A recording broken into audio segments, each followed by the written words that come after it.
daraadan lahayn dhaxanka ma celiyaa la yiri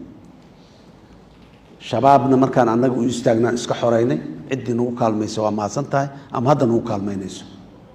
laakiin inta meel fadhiisana annaga inta yartahay xorta nooca dalka nalooma xoreyn alxamdulilah amniga yarka maanta aan haysana hadday tahay caasimadda iyo hadday tahay deegaanadaba nalooma keenin annagaa gacanteenna ku doonanay iyo xooggeena iyo dhiiggeenna iyo xoolaheenna inta isku darnay isku helnay alxamdulilah maantana inta dhiman intaana inaan ilaashanno annagay noo taallaa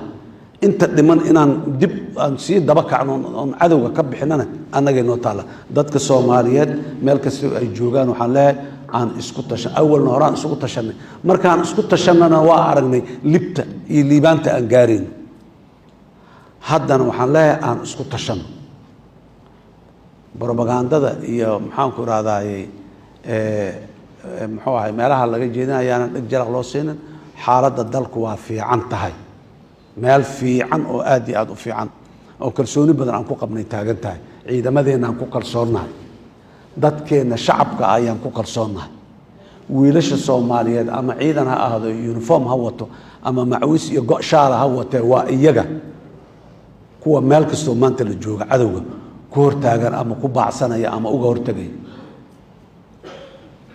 wiilal yaryar oo la soo khalday oo qaarkood la sheegaya in maandooriyo la soo siiyey waayo horta waxa oo naga soo horjeedo ayagana wiilasheenna ah laakiin niman cadowa gacanta u galay waxaan rabaa dadka soomaaliyeed miyi iyo magaalo meel kastoo ay joogaan cadowgaasi inay isha ku hayaan hadda ka horaan ka dignay mar kalean ku celinaynaa garanwaa qofka aadan garanaynin iska ilaali inuu soomaali yahay ha ku aaminin qofka uu yahay ku aamin shabaabku waa soomaali kan horseydaya waa soomaali kan basaaska u ahoo nagu dhex jira waa soomaali